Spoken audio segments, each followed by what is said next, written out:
Ny mety ho toetry ny andro eny an-dranomasina ny zoma 12 martsa 2024 amin'ny ora maraina hatramin'ny sabotsy 14 martsa 2024 amin'ny ora maraina.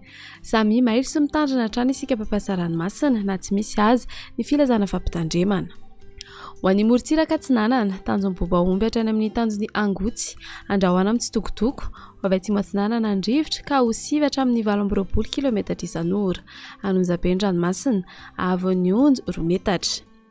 Tanjon'ny Angotsy hatrany Mahanoro, Anorana Mahalana, ho avy Atsinanana na atsimo Atsinanana andrivotra ka ho sivy hatramin'ny 20 kilometatra isan'ora. Anonjabe-dranomasina, Avon'ny Onjo 2.4 hatramin'ny 2.4 metatra. Mahanoratra ny Taolagnaro, isorana tandrifin-drahona iserana, ho avy avaratra Atsinanana na avaratra andrivotra ka ho sivy hatramin'ny 20 kilometatra isan'ora. Ahatratra 20 hatramin'ny 7.30 kilometatra isan'ora ny any atsimony farafangana.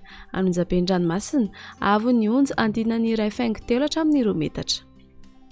Taolagnaro hatrany amin'ny tanjon'ny Vohimena, anorana tandrifin-drahona, ho avy atsimony rivotra ka ho sivy hatramin'ny 20 kilometatra isan'ora.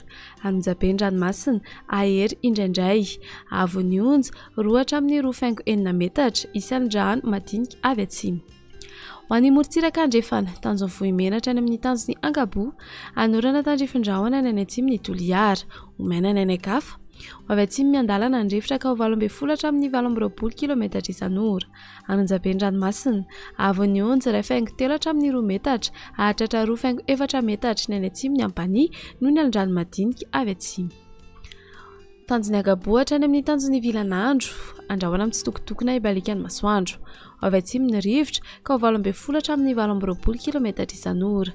Dinim-panonja ranomasina, Avon'ny Onjo 4.5 hatramin'ny 2 metatra. Tanjon'ny Vilanandro hatrany Analalava, ho maina amin'ny ankapobeny, mety isorana tandrifin-drahona ny alina, ho avy Atsinanana andrivotra ny maraina ka ho 9 hatramin'ny 20 kilometatra isan'ora. Ho avy andrefana na avaratra andrefana kosa ny alina ka ho 9 hatramin'ny 20 kilometatra isan'ora. Ho tonona dinim-panonja ranomasina, Avon'ny Onjo 4.3 hatramin'ny 4.4 metatra. Analalava hatrany amin'ny tanjon'ny Bobaomby, izy tandrifin-drahona vitsy. Iovaova ny fitsokan-drivotra ka ho 9 hatramin'ny 20 kilometatra isan'ora. Ho tonony ranomasina, Avon'ny Onjo ho latsaky ny 4.10 metatra.